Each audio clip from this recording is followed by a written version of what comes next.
धागा प्रेम का, कहाँ पहुंच गया था रेनू और कपिल का वैवाहिक जीवन। प्रेम का धागा आज कोमल विदा हो गई। एयरपोर्ट से लौटकर रेनू दी ड्राइंग रूम में ही सोफे पर निढाल सी लेट गईं।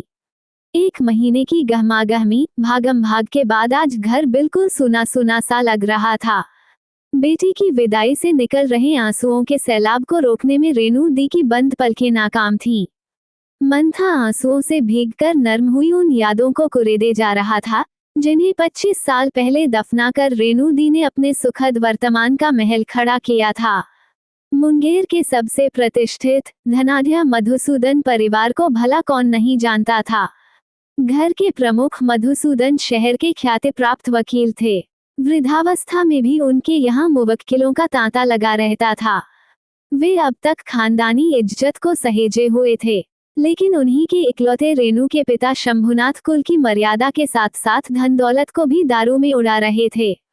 उन्हें संभालने की तमाम कोशिशें नाकाम हो चुकी थीं। पिता ने किसी तरह वकालत की डिग्री भी दिलवा दी थी ताकि अपने साथ बैठाकर कुछ सिखा सकें, लेकिन दिन रात नशे में धुत लड़खड़ाती आवाज वाले वकील को कौन पूछता। बहू भी समझदार नहीं थी। पति या बच्चों को संभालने के बजाय दिन रात अपने को कोसती, कलह करती। ऐसे वातावरण में बच्चों को क्या संस्कार मिलेंगे या उनका क्या भविष्य होगा, ये दादाजी समझ रहे थे। पोते की तो नहीं, क्योंकि वह लड़का था। दादाजी को चिंता अपनी रूपसी चंचल पोती रंभा की थी। उसे वे गैर जिम्मेदार माता पिता के भरोसे नहीं छोड़ना चाहते थे। इसी कारण मैट्रिक की परीक्षा देते ही मात्र 19 साल की उम्र में रेनू की शादी करवा दी। कपिल का पटना में फर्नीचर का एक बहुत बड़ा शोरूम था। अपने परिवार में वे अकेले लड़के थे। उनकी दोनों बहनों की शादी हो चुकी थी। मां का देहांत जब ये सब छोटे ही थे तभी हो गया था। बच्चों की परवरिश उनकी बाल विधवा चाची ने की थी। शादी के बाद रेनू भी पटना आ गईं। रिजल्ट निकलने के बाद उनका आगे की पढ़ाई के लिए दाखिला पटना में ही हो गया। कपिल और रेनू में उम्र के साथ साथ स्वभाव में भी काफी अंतर था। जहां रेनू चंचल, बातूनी और मौजमस्ती करने वाली थी, वहीं कपिल शांत और गंभीर स्वभाव के थे। वे पूरा दिन दुकान पर ही रहते। फिर भी रेनू दी को कोई शिकायत नहीं थी। नया बड़ा शहर, कॉलेज का खुला माहौल, नई नई सहेलियां, नई उमंगें, नई तरंगें। रेनू दी आजाद पक्षी की तरह मौजमस्ती में डूबी रहती। कोई रोकने टोकने वाला था नहीं। उन दिनों चाची सास आई हुई थी, फिर भी उनकी उच्छृंखलता कायम थी। एक रात करीब 8 बजे रेनू फिल्म देख कर लौटी। कपिल रात 12 बजे के बाद ही घर लौटते थे, लेकिन उस दिन समय पर रेनू दी के घर नहीं पहुंचने पर चाची ने घबराकर उन्हें बुला लिया था। वे बाहर बरामदे में ही चाची के साथ बैठे मिले। कहाँ से आ रही हो? उनकी आवाज में गुस्सा साफ झलक रहा था। क्लास थोड़ी देर से खत्म हुई, रेनू दी ने जवाब दिया। मैं 3 बजे कॉलेज गया था। कॉलेज तो बंद था। अपने एक झूठ को छिपाने के लिए रेनू दी ने दूसरी कहानी गढ़ी। लौटते वक्त सीमा दीदी के यहाँ चली गई थी। सीमा दी कपिल के दोस्त की पत्नी थी जो रेनू दी के कॉलेज में ही पढ़ती थी। कपिल गुस्से से हाथ में पकड़ा हुआ गिलास रेनू की तरफ जोर से फेंक कर चिल्लाए, कुछ तो शर्म करो। सीमा और अरुण अभी यहाँ से गए हैं। घर में पूरा दिन चाची अकेली रहती हैं। कॉलेज जाने तक तो ठीक है, उसके बाद गुलछर्रे उड़ाती रहती हो। अपने घर के संस्कार दिखा रही हो। कपिल आपे से बाहर हो गए थे। उनका गुस्सा वाजिब भी था। शादी को 2 साल हो गया था। उन्होंने रेनू दी को किसी बात के लिए कभी नहीं टोका, लेकिन आज मां तुल्य चाची के सामने उन्हें रेनू दी की आदतों के कारण शर्मिंदा होना पड़ा था। रेनू दी का गुस्सा भी 7वें आसमान पर था। एक तो नादान उम्र, उस पर दूसरे के सामने हुई बेइज्जती के कारण वे रात भर सुलगती रहीं। सुबह बिना किसी को बताए मायके आ गईं। घर में किसी ने कुछ पूछा भी नहीं। देखने, समझने, समझाने वाले दादाजी तो पोती की विदाई के 5 महीने बाद ही दुनिया से विदा हो गए थे। कपिल ने जरूर फोन करके उनके पहुंचने का समाचार जान लिया, फिर कभी फोन नहीं किया। 2-3 दिनों के बाद रेनू दी ने मां से उस घटना का जिक्र किया, लेकिन मां उन्हें समझाने के बजाय और उकसाने लगी। क्या समझाते हैं, हाथ उठा दिया, केस ठोंक देंगे तब पता चलेगा। शायद अपने दुखद दाम्पत्य के कारण बेटी के प्रति भी वे कुतरा हो गई थी। उनकी ममता जोड़ने के बजाय तोड़ने का काम कर रही थी। रेणु दी अपनी विगत जिंदगी की कहानी अक्सर टुकड़ों टुकड़ों में बताती रहती। मुझे आज भी जब अपनी नादानियां याद आती हैं तो अपने से ज्यादा माँ पर क्रोध आता है। मेरे 5 अनमोल साल माँ के कारण मुझसे छिन गए, लेकिन शायद मेरा कुछ भला ही होना था और वे फिर यादों में खो जाती। इंटर की परीक्षा करीब थी। वे अपनी पढ़ाई का नुकसान नहीं चाहती थी, इसलिए परीक्षा देने पटना में दूर के एक मामा के यहाँ गईं। वहां मामा के दानव जैसे 2 बेटे अपनी तीखी निगाहों से अक्सर उनका पीछा करते रहते। उनकी नजरें उनके शरीर का ऐसे मुआयना करती कि लगता वे वस्त्रविहीन हो गई हैं। एक रात अपनी कमर के पास किसी का स्पर्श पाकर वे घबरा कर बैठ गईं। एक छाया को उन्होंने दौड़ते हुए बाहर जाते देखा। उस दिन के बाद से वे दरवाजा बंद करके सोती। किसी तरह परीक्षा देकर वे वापस आ गईं।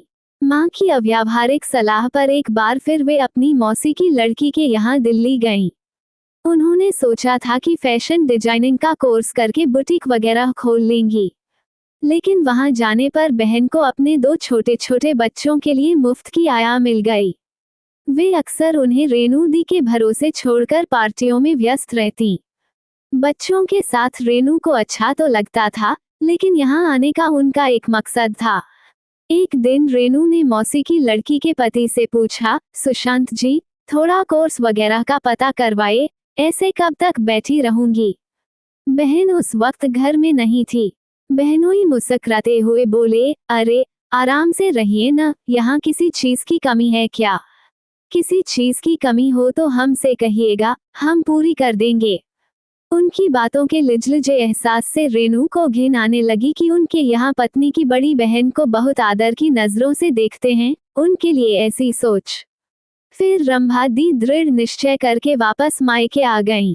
मायके की आर्थिक स्थिति अच्छी नहीं थी। पिताजी का लिवर खराब हो गया था। उनके इलाज के लिए भी पैसे नहीं थे। रेणु के बारे में सोचने की किसी को फुर्सत नहीं थी। रेणु ने अपने सारे गहने बेचकर पैसे बैंक में जमा करवाए और फिर BA में दाखिला ले लिया। MA करने के बाद रेणु की उसी कॉलेज में नौकरी लग गई। 4 साल का समय बीत चुका था। पिताजी का देहांत हो गया था। भाई भी पिता के रास्ते चल रहा था। घर तक बिकने की नौबत आ गई थी। आमदनी का एकमात्र जरिया रेणु ही थी। अब भाई की नजर रेणु की ससुराल की संपत्ति पर थी। वो रेणु पर दबाव डाल रहा था कि तलाक ले लो, अच्छी खासी रकम मिल जाएगी। लेकिन अब तक की जिंदगी से रेणु ने जान लिया था कि तलाक के बाद उसे पैसे भले ही मिल जाएं, लेकिन वह इज्जत, वो सम्मान, वो आधार नहीं मिल पाएगा जिस पर सिर टिका कर वे आगे की जिंदगी बिता सकें। कपिल के बारे में भी पता चलता रहता। वे अपना सारा ध्यान अपने व्यवसाय को बढ़ाने में लगाए हुए थे। उनकी जिंदगी में रेणु की जगह किसी ने नहीं भरी थी। भाई के तलाक के लिए बढ़ते दबाव से तंग आकर एक दिन बहुत हिम्मत करके रेणु ने उन्हें फोन मिलाया। हेलो। हेलो, कौन? कपिल की आवाज सुनकर रेणु की सांसों की गति बढ़ गई, लेकिन आवाज गुम हो गई। हेलो हेलो, उन्होंने फिर पूछा, कौन? रेणु। हाँ, कैसे हैं? उनकी दबी सी आवाज निकली। 4 साल, 6 महीने, 20 दिन, 24 घंटों के बाद आज कैसे याद किया? उनकी बातें रेणु के कानों में अमृत के समान घुलती जा रही थीं। आप क्या चाहते हैं? रेणु ने प्रश्न किया। तुम क्या चाहती हो? उन्होंने प्रति प्रश्न किया। मैं तलाक नहीं चाहती। तो लौटाओ, मैं तुम्हारा इंतजार कर रहा हूँ। और सचमुच दूसरे दिन बिना किसी को बताए जैसे रेणु अपने घर लौट गईं। फिर सोहेल पैदा हुआ और फिर कोमल। रेणु दी मुंगेर के जिस कॉलेज में इकोनॉमिक्स की विभागाध्यक्ष और सह प्राचार्या थी, उसी कॉलेज में मैं हिंदी की प्राध्यापिका थी। उम्र और स्वभाव में अंतर के बावजूद हम दोनों की दोस्ती मशहूर थी। रेणु दी को पूरा कॉलेज हिटलर के नाम से जानता था। आभूषण और श्रृंगार विहीन कठोर चेहरा, भिंचे हुए होंठ, बड़ी बड़ी आंखों को ढकता बड़ा सा चश्मा, बेहद रोबीला व्यक्तित्व था। जैसा व्यक्तित्व था वैसी ही आवाज। बिना माइक के भी जब बोलती तो परिसर के दूसरे सिरे तक साफ सुनाई देता। लेकिन रेणु दी की सारी कठोरता कक्षा में पढ़ाते वक्त बालसुलभ कोमलता में बदल जाती। अर्थशास्त्र जैसे जटिल विषय को भी वे अपने पढ़ाने की अद्भुत कला से सरल बना देती। कला संकाय की लड़कियों में शायद इसी कारण इकोनॉमिक्स लेने की होड़ लगी रहती थी। हर साल इस विषय की टॉपर हमारे कॉलेज की ही छात्रा होती थी। मैं तब भी रेणु दी के विगत जीवन की तुलना वर्तमान से करती तो हैरान हो जाती कि कितना प्यार तालमेल है उनके परिवार में। अगर रेणु दी किसी काम के लिए बस नजर उठाकर कपिल की तरफ देखती तो वे उनकी बात समझकर जब तक नजर घुमाते सोहेल उसे करने को दौड़ता, तब तक तो कोमल उस काम को कर चुकी होती। दोनों बच्चे रूपरग में मां पर गए थे। कोमल थोड़ी सांवली थी, लेकिन तीखे नैननक्श और छरहरी काया के कारण बहुत आकर्षक लगती थी। वो MSc की परीक्षा दे चुकी थी। सोहेल MBA करके बेंगलुरु में एक अच्छी फर्म में मैनेजर के पद पर नियुक्त था। उसने एक सिंधी लड़की को पसंद किया था। माता पिता की मंजूरी उसे मिल चुकी थी, मगर वह कोमल की शादी के बाद अपनी शादी करना चाहता था। लेकिन कोमल शादी के नाम से ही बिदक जाती थी। शायद अपनी मां के शुरुआती वैवाहिक जीवन के कारण उसका शादी से मन उचट गया था। फिर एक दिन रेणु दी ने ही समझाया, बेटी, शादी में कोई शर्त नहीं होती। शादी एक ऐसा पवित्र बंधन है जिसमें तुम जितना बंधोगी उतना मुक्त होती जाओगी, जितना झुकोगी उतना ऊपर उठती जाओगी। शुरू में हम दोनों अपने अपने अहम के कारण अड़े रहे तो खुशियां हमसे दूर रहीं। फिर जहां एक झुका दूसरे ने उसे थाम के उठा लिया, सिर माथे पर बैठा लिया। बस शादी की सफलता की यही कुंजी है। जहां अहम की दीवार गिरी, प्रेम का सोता फूट पड़ता है। धीरे धीरे कोमल आश्वस्त हुई और आज 7 फेरे लेने जा रही थी। सुबह से रेणु दी का 4-5 बार फोन आ चुका था। सुबह देखना, कोमल तो पार्लर जाने को बिल्कुल तैयार नहीं है। अरे शादी है, कोई वाद विवाद प्रतियोगिता नहीं कि सलवार कमीज पहनी और स्टेज पर चढ़ गई। तू ही जरा जल्दी आकर उसका हल्का मेकअप कर दे। 8 बज गए थे। सोहेल गेट के पास खड़ा होकर सजावट वाले को कुछ निर्देश दे रहा था। जब से शादी तय हुई थी वह एक जिम्मेदार व्यक्ति की तरह घर बाहर दोनों के सारे काम संभाल रहा था। मुझे देखकर वह हंसता हुआ बोला, शुक्र है मौसी आप आ गईं।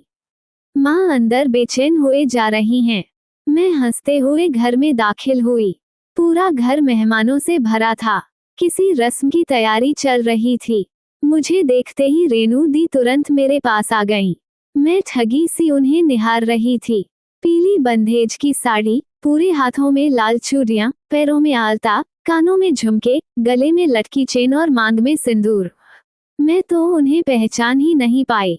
रेणु दी, कहीं समधी तुम्हारे साथ ही फेरे लेने की जिद न कर बैठे, मैंने छेड़ा। कपिल पीली धोती में मंडप में बैठे कुछ कर रहे थे। ये सुनकर ठठा कर हंस पड़े।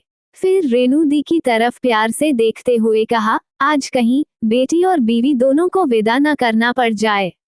रेणु दीदी शर्म से लाल हो गईं।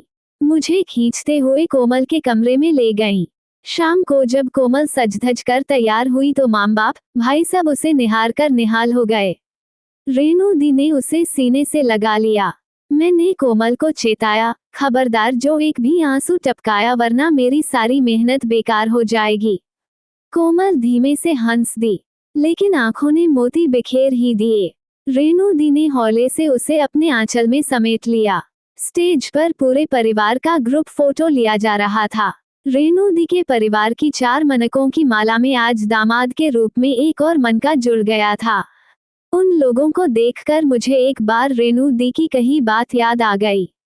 कॉलेज के सालाना जलसे में समाज में बढ़ रही तलाक की घटनाओं पर अपनी प्रतिक्रिया व्यक्त करते हुए उन्होंने कहा था कि प्रेम का धागा मत तोड़ो, अगर टूटे तो फिर से जोड़ो। आज उन्हें और उनके परिवार को देखकर यह बात सिद्ध भी हो रही थी। रेणु दी के प्रेम का धागा एक बार टूटने के बावजूद फिर जुड़ा और इतनी दृढ़ता से जुड़ा कि गांठ की बात तो दूर उसकी कोई निशानी भी शेष नहीं है। उनके सच्चे निष्कपट प्यार की ऊष्मा में इतनी ऊर्जा थी जिसने सभी गांठों को पिघलाकर धागे को और चिकना और सुदृढ़ कर दिया।